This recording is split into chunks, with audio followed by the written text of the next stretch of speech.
Daddy I Marvin vlog we electrical wiring. Sideline, lazy today.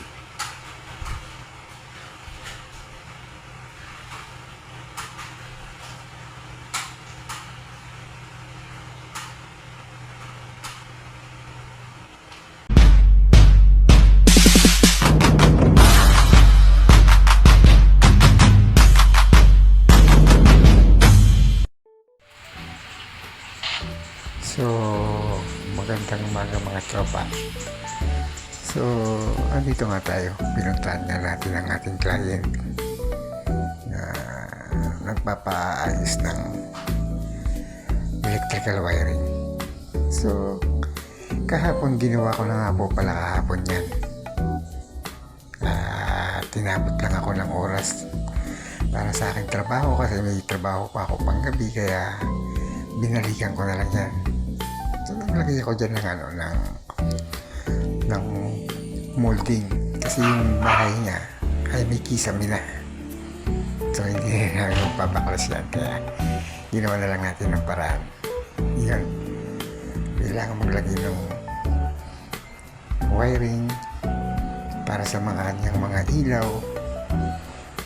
Para sa kanyang ilaw sa bar, counter. So, yun. Magagawa naman natin ang paraan yan.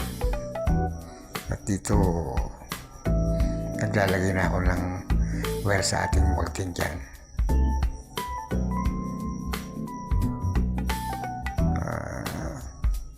Okay naman. Okay naman. Kaya lang medyo talaga matrabaho pagka gumagamit ka ng molding. Kaya, hindi rin basta-basta. Kailangan talaga meron talagang diskarte. At dito nga,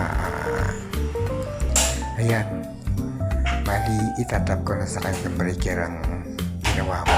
Ang breaker niya nga pa rito ay 4 na channel lang.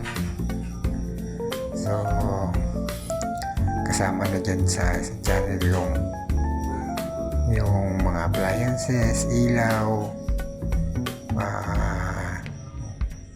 outlet, tapos yung isa naman nakahiwalay yung breaker ng aircon tsaka main. So dito tinatap ko nga yan at bali patay na rin ako ng ilaw para safety naman tayo at maayos natin ng maganda yung pagkakakabit. So syempre kailangan maayos at kailangan din naman isip yung sarili mo. Yan.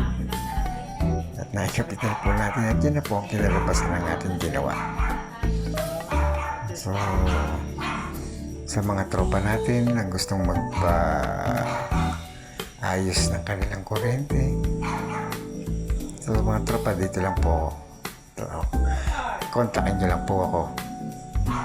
Yan. Okay, sige guys, salamat. Okay, Daddy Marvin, as your service guys. Salamat. Thanks.